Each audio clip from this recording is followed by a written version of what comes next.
Moi toise yum se ahalla mal laita badawnaga yum sidane nupiga pusaladana moina tawningbuda tawrise amta satlaga ngangusu haiba moina gadine aikhoise khangaroi kainane ahinga lek sadana tawrise masideida amuk toiba kumhai ni moi toise thongse amukta satlagane lon sallusu masudo Betombe nabu kitadi phadawda kaidawge kamaina phadadorige lekai ta agane yumse oktabi leirena ne thugai hangadaba maduda ta phagadamne ado nangi namin maktuna moina phataba tawbodu uhobraba ho uba udaba ayuk nganta dabu yumsidagi nupi wa thorpa yabro yungi misu natana amta khandana yingo haibne era moi pangtok tog ya ponde nang kitadi phadawoiba as aine ayam sauni haisiri ko ai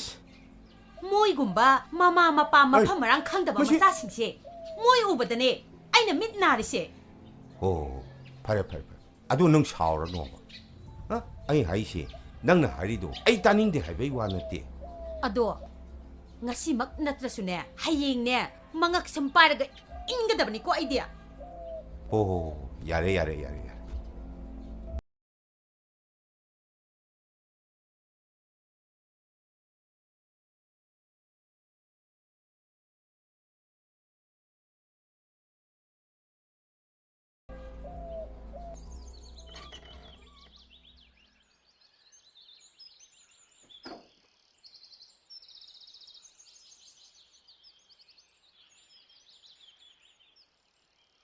Nang kadai sa tuino.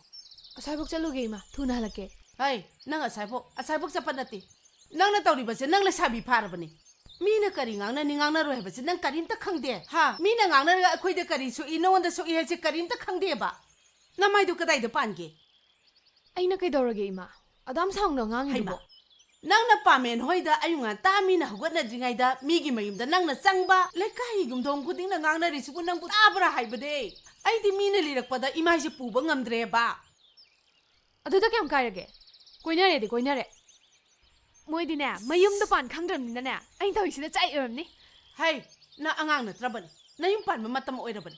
Kitang soiba da dakpamam tang layba da na. Mina lawiroy dori bani. Nupi si am lubani.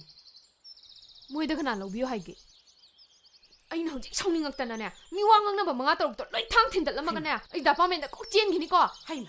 Ibima, nangawre bo. Ho ay ngawre. Dapamen do thiru gige.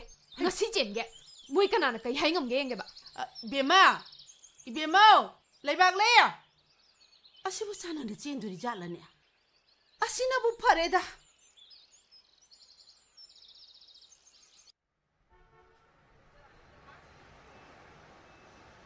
Kedro ke lebale. Akoy le kaisa. Miwangang na ba mirem yam leira male.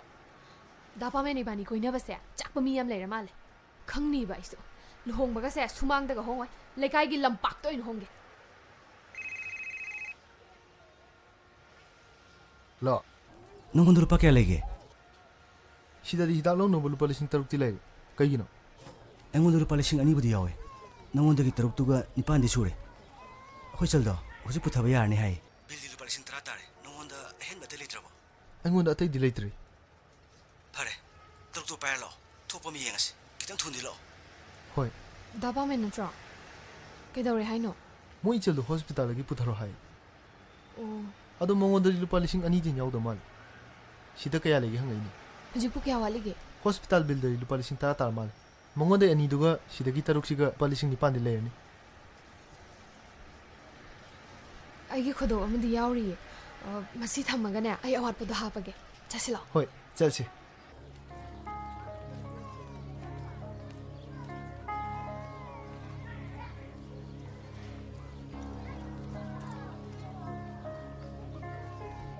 Lebak le. Nung siyori. Ichan ni kes tawdra bana tra. Kari soli. Adu phadi phara male. Doctor ri putharo hai. Nang na habasel do. Se. Ado lupa lising di wali. Kamay tok sige. Ay ngon lupa lising mga yawri. Sini yarni na dapamen. Lebak le. Ichal gi damak tadi ay le yarni da. Nang ito passenger. ꯑꯩ ꯃꯣꯏꯗ ꯌꯥꯅꯕ ꯍꯥꯏꯅꯔꯒꯦ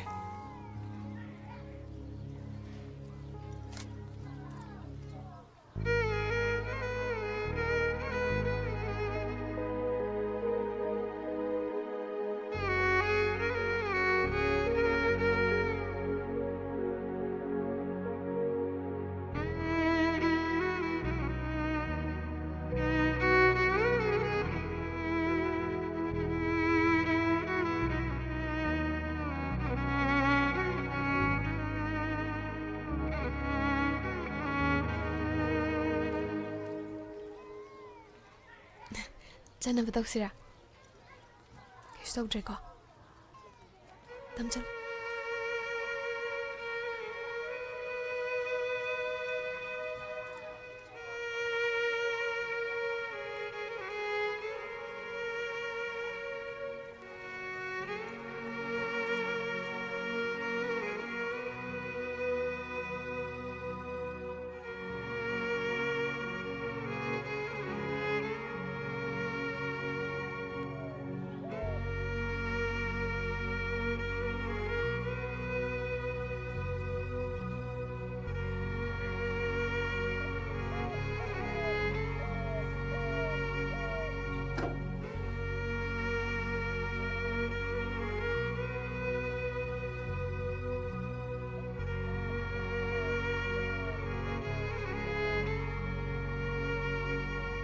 फजना hippo सिसुप चल खोंग से इंगे पोते